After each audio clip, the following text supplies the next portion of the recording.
So don't tell us a little about yourself and the Sure. Peppers and Rogers Group. Yeah, well, Martha and I started the Peppers and Rogers Group about 20 years ago, right after we wrote our first book, The One-to-One Future, which was about one-to-one marketing, which became known as CRM. I think it's fair to say, and a lot of people give us credit for having sort of kick-started the CRM revolution. Now, CRM would have happened anyway because of technology, but we kind of gave people a language to think about it, and so that's what made our reputation. Then we founded the firm, the Peppers and Rogers Group. We now do management consulting on 5 continents for a lot of Fortune 500 clients. We have hundreds of employees. That's fantastic. Now, you mentioned CRM and one-to-one marketing. That's come a long way with the things like social media, and now there's terms like social CRM and SCRM. Yeah. What does that mean to you? What do you think? You know, the truth is, I think social media is mislabeled.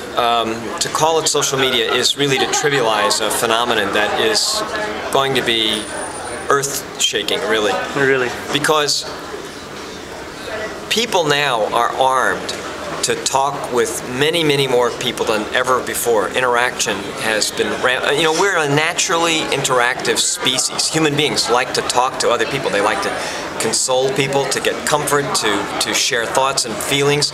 A lot of times you don't even know what you feel about something until you look at it and see how other people are feeling. So interaction is sort of part of human nature, and this social media specifically, but the internet generally has put this human nature on steroids, has sucked all the friction out of interaction, so that now sociologists realize that we are not just thickening and deepening our relationships with the people we're close to using social media, you know, keeping track of your friends and your relatives and so forth.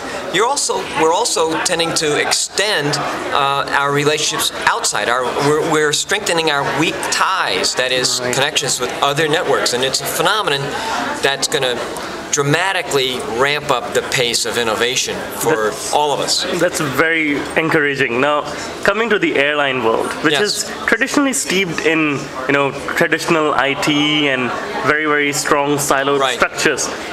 How does this all make sense? What's the opportunity? How does an airline... I think there is an opportunity for every business, but especially for airlines.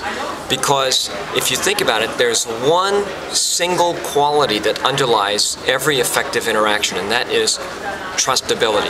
If you're not trustable, then my interaction with you doesn't count with me. You know, I just don't, you know, I might not dislike you, or I might, but I don't give any weight to your transaction, you know what I mean? Your interaction.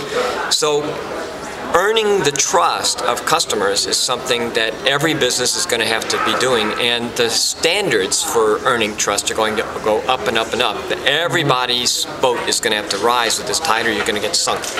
I think for airlines particularly, they've been so focused on the short term that now is the time that they can begin to use more and more honest communications with customers. I'll give you an example. Every airline out there ought to allow customers to post reviews of their service on their website for the view of other customers. You know what? That's inevitable technology. It's going to happen no matter what. I'm going to show an example today in my presentation. Fantastic. Now, given that we realize, okay, there's an opportunity and airlines need to earn trustability, what about ROI? There's all this talk about what's the return on investment from social media. How do airlines do that? I think that's the wrong question. The real question is not what your return on investment is, but what's your return on customer? How much value are you creating with the customers and the prospects that you have available? If all you talk about is investing dollars, okay, to return dollars, which is it's a legitimate issue, but it ignores the long-term lifetime values of customers who could create a lot more value for you at a later point. Well, I was just at lunch. People were complaining that all the airlines that seem to get their email address, they spam people with a deal a day at 20% off, next 3 days, big sale, and the sales are to everywhere. Places I don't go.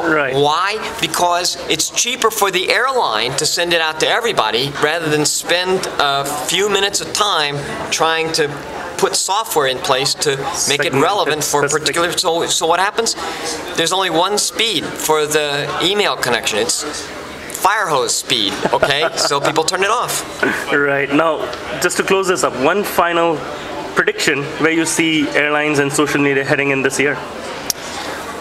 I think you see some very forward-thinking airlines. I think JetBlue's social media program is very, very good. We saw some examples from companies like Baltic Air. Yep. Really interesting.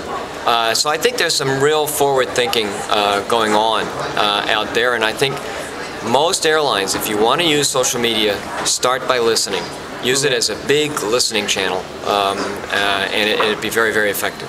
Fantastic. Thank you very much, John, for joining us on SimpliFlying. Nice talking to you.